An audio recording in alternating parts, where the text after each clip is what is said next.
Center 4 is also kind of crafty, but also investigating what might make something a super printer.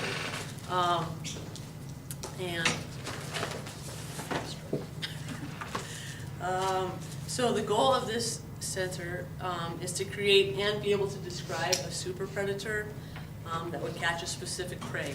And in this center are a bunch of cards that say,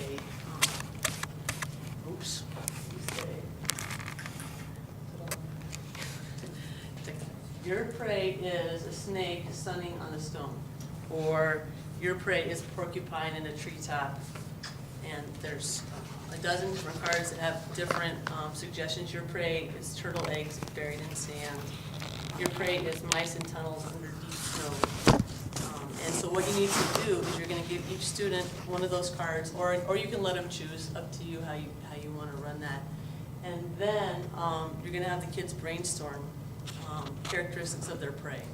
So for instance, with the snake, they might talk about how it's got a sleek body, it moves sideways, it's camouflage, and it can hide in small places. It can fit just about anywhere. And so then after you talk about the characteristics of your prey and what makes it able to avoid being hunted, then you'd want to talk about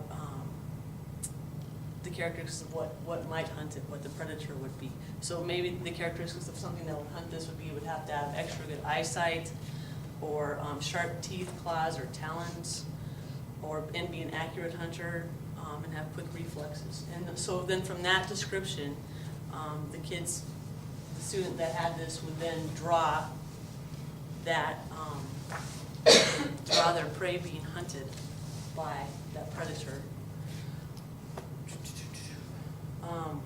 And they can, in the outline it says to encourage creativity, but also to encourage something realistic as well. So for instance, in the outline it says, would a bright purple and pink giant snapping dragon-faced wolf be able to approach prey undetected?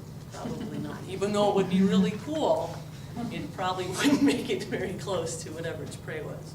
So they can be creative, but also be thinking of what's realistic to the scenario. And some of the kids just was camouflage last year. I think it was. I think the camouflage unit was just last year, so the kindergartners would be the only one that didn't have camouflage, and you can talk a lot about that unit too and remind them of some stuff from then. Yeah, I know. And then so in these books are just some more ideas to kind of start thinking, well, what makes a predator a good predator? Or what makes it, like the insects, there's one in there about insects, so they could look up, well, we know that bats are, so if the kid wanted more background to be able to describe it, because along with this goes a description, they don't have to necessarily write it down, but it would be neat if they'd be able to describe why their super predator was good at attacking insects, so they could look that up. As the adult, you could read it to some of the kids.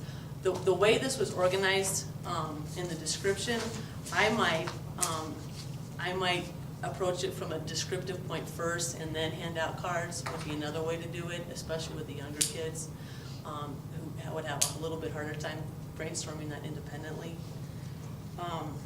And then lastly, have the students share with each other their super predator and what makes it so great about it, about being able to attack and capture and prey on their prey.